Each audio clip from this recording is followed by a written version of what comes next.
سزائے موت سے نیچے میں نہیں سمجھتا کہ کوئی بھی سزا اس میں جسٹیفائیبل ہو سکتی ہے. سو میں امید کرتا ہوں اور توقع کرتا ہوں، میں نے انہیں کہا ہے کہ میرا جو بطور ایک وکیل کے، چھوٹا موٹا وکیل ہوں میں، لیکن شاید سب کانٹیننٹ میں ہندو پاکستان میں نے سب سے زیادہ قتل کے کیس کیے ہیں.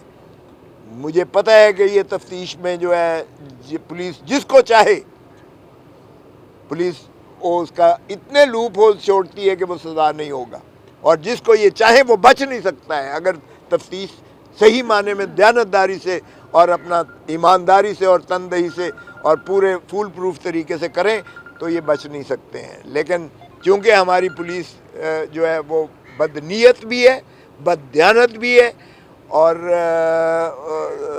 نااہل اور نالائق بھی ہے، تو میں توقع کرتا ہوں کہ پولیس ایسا تفتیشی جو ہے اس میں، چونکہ ایک اس میں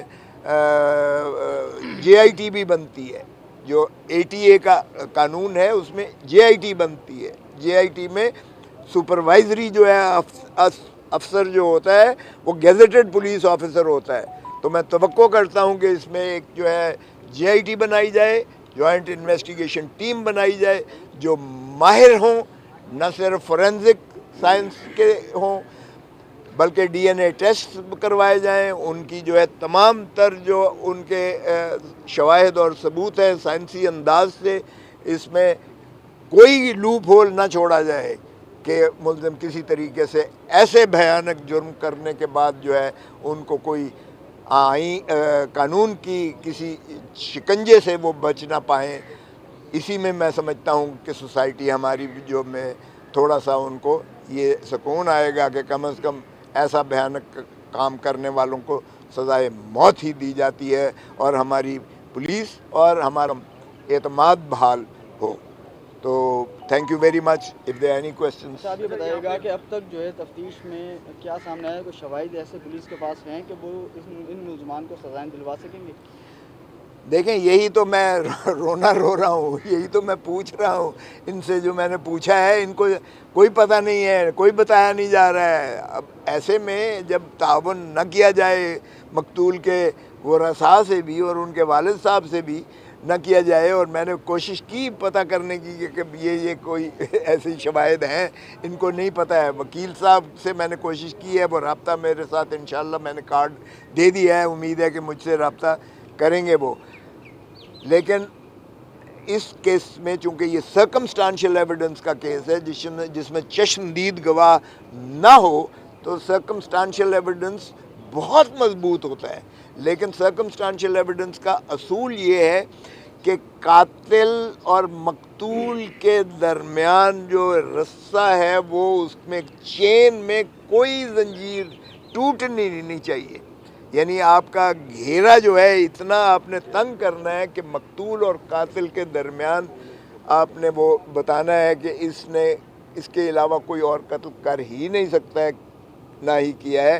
سو یہ لوگ شامل ہیں. تو سرکمسٹانشل ایویڈنس میں آپ کو جو ہے یہ تفتیشی کو بہت زیادہ مستعد اور ماہر ہونا لازم اور ضروری ہے. اور پھر چونکہ سائنسی طور پر جو ہے فورینزک کے اور ڈی این اے ٹیسٹ کے یہ اب اس سے چشمدید سے زیادہ مضبوط ہوتے ہیں، تو اگر تفتیشی ان خطوط پر اگر تفتیش کرے تو یہ بچ نہیں سکتے ہیں ملزم. لیکن یہ تفتیشی کی دیانتداری اور تفتیشی کی اہلیت اور قابلیت اور نیت پر ہوگا. اچھا خود صاحب، آپ نے جے آئی ٹی کا ذکر کیا. یہاں تو نہ تو پولیس کی طرف سے کوئی جے آئی ٹی کی اپلیکیشن گئی، نہ مدعیہ کی طرف سے گئی. دوسری بات یہ کہ پہلے جو اے ٹی سی کے منتظم جج تھے انہوں نے ملزم کا ریمانڈ نہیں دیا اور ساتھ میں جے آئی ٹی بنانے کا آرڈر کر دیا. اس پر انہیں ان کے عہدے سے ہٹا دیا گیا، ان سے ایڈمنسٹریٹو پاور لے لی گئی ہے. تو آپ جے آئی ٹی وہ خود بخود کیسے بنا دیں گے؟ یہ تو قانون میں لکھا ہوا ہے، اے ٹی اے میں اینٹی ٹیررزم ایکٹ میں لکھا ہوا ہے کہ جو بھی اینٹی ٹیررزم ایکٹ کا جرم ہوگا اس میں جے آئی ٹی بننا جو ہے یہ قانون کا تقاضا ہے. یہ میرے ان کے کہنے سے یا درخواست دینے پر محیط نہیں ہے. نہ ملزم دے سکتا ہے، نہ مدعی دے سکتا ہے. قانون کی منتہا یہی ہے، اس کی مقصود یہی ہے، اس میں مندرج ہے کہ جے آئی ٹی بنے گی. اور جے آئی ٹی بھی انہی افسروں کی بنے گی جو اس میں مہارت اور جو اہلیت رکھتے ہیں.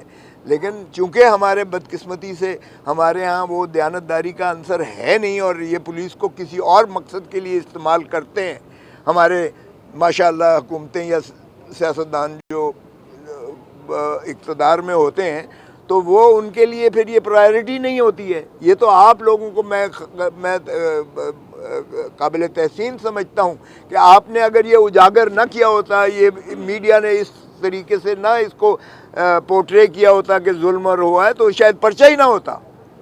یہ آپ ہی کی ہے. آپ کا بھی گلا دبانے کے لیے پیکا کے قانون میں جو ہے ترمیم کی گئی ہے کہ من پسند جو وہ خبر ہوگی وہی مثبت ہوگی اور جو ان کے خلاف خبر جائے گی وہ فیک ہوگی نیوز. تو یہ اس چکر میں جو ہے بدقسمتی ہے کہ جب ریاست خود یہ بےایمانی پر جو ہے ان کو اجاگر کرے اور پھر جو ہے ظاہر ہے کہ وہ ان کو تحفظ دے رہی ہے. اب دیکھیں پولیس کو تو فوری ان کے خلاف پرچے ہونے چاہیے تھے. پرچہ کیوں نہیں کیا گیا برکنگ کا چارج کا؟ بجائے یہ سسپینڈ کر دینا یہ کوئی سزا ہے؟ تو اس لیے انشاءاللہ میرا سوال یہ ہے کہ آپ نے اتنے سوالات اٹھائے ہیں اس کیس کے حوالے سے، اتنا بڑا کیس ہے یہ، تو کیا آپ نے اتنے قتل کے کیس مقدمات بھی لڑے ہیں، تو آپ اس کیس کو فالو کریں گے؟ میں نے انہیں کارڈ دیا ہے، میں بالکل تیار ہوں. میں نے اگر یہ مجھے کہیں گے تو میں بالکل سپروائز کروں گا. ان کے وکلاء کی میں رہنمائی بالکل کروں گا، اور اگر تفتیشی جو ہے وہ بھی چاہے تو میں تجربہ جو میرا تجربہ ہے میں اپنا تجربہ بالکل ان کو جو ہے، اس لیے کہ یہ ایک دیکھیں یہ ایک سماجی اور یہ انسانی اور یہ پاکستان کی عوام کا جو ہے مقدمہ ہے. یہ دیکھیں جب آپ ریاست اسٹیٹ بنام سرکار بنام ہے تو یہ پبلک کا مقدمہ ہے، یہ پبلک کا مستغیث ہوتی ہے. یہ پاکستان کے عوام مدعی ہیں، مستغیث ہیں اس قاتل کے خلاف. تو یہ پاکستان کے عوام کا جہاں جو ہے حق کی بات ہے تو میں بالکل حاضر ہوں. عامر صاحب آپ مطمئن ہیں جو اب تک کی کارروائی، جو اب تک تفتیش ہوئی یا جو عدالتی کارروائی شروع ہو گئی، کچھ آپ اطمینان میں ہیں یا آپ مطمئن نہیں ہیں؟ کوئی پولیس والے آپ سے بھی رابطہ کرتے ہیں؟ نہیں، ابھی تک میرا بہت دیکھیں میرا ابھی تک تفتیش اور انڈر وے ہے. آلریڈی تفتیش ابھی کل بھی ریمانڈ تک کا میرے خیال سے ٹائم پیریڈ ہے. ظاہر ہے بہت سے ایشوز اس کے اندر ہیں کیونکہ کیس اتنا ہائی لائٹ ہوا ہوا ہے کہ ہو سکتا ہے آئی او بہت سے فیکٹس اینڈ فگرز ہمیں نہ دے رہا ہو. کوسا صاحب یہ بتائیے گا، آپ سے سوال یہ ہے کہ یہاں سے مصطفیٰ کی لاش لے جایا جاتا ہے اور بلوچستان کے علاقے میں اس کو لے جایا جاتا ہے اور وہاں پر جلایا جاتا ہے.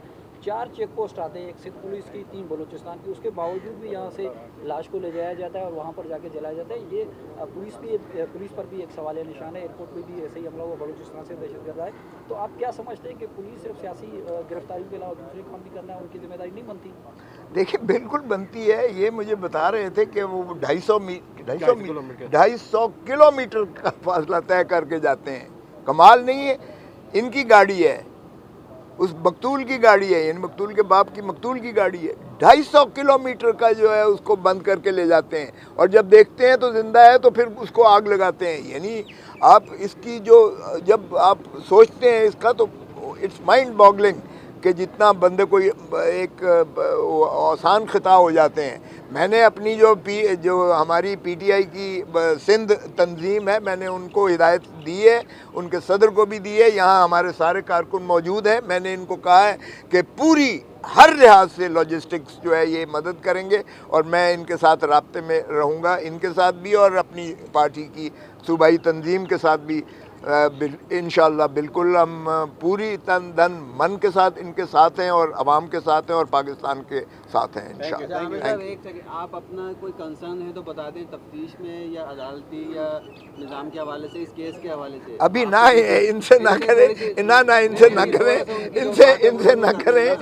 دیکھیں میں نے کہہ دیا نا، میں نے صاحب ہمیں لگا جیسے تھوڑا سا کیس سے لا تعلق ہو رہے تھے، بہت لیٹ آؤٹ. جب دیکھیں میری بات سنیں، دیکھیں میری بات سنیں. لا تعلق کیوں ہوں گے؟ میری بات سنیں. لطیف کھوسا صاحب آج آئے ہیں اور یہ وکیل بھی ہیں اور ساری ان اینڈ آؤٹ سمجھتے ہیں، تو مجھے بولنے کی ضرورت نہیں تھی ان کے بیچ میں، ٹھیک ہے نا. تو میرا صرف اب تعلق اللہ تعالیٰ سے ہے اور ان کو سزائیں دلوانا ہے. میرا تعلق اور کچھ بھی نہیں ہے کہ وہ کیفر کردار تک پہنچے. ایک مظلوم باپ اور کہہ بھی کیا سکتا ہے. دیکھیں تھینک یو جی، تھینک یو. God bless.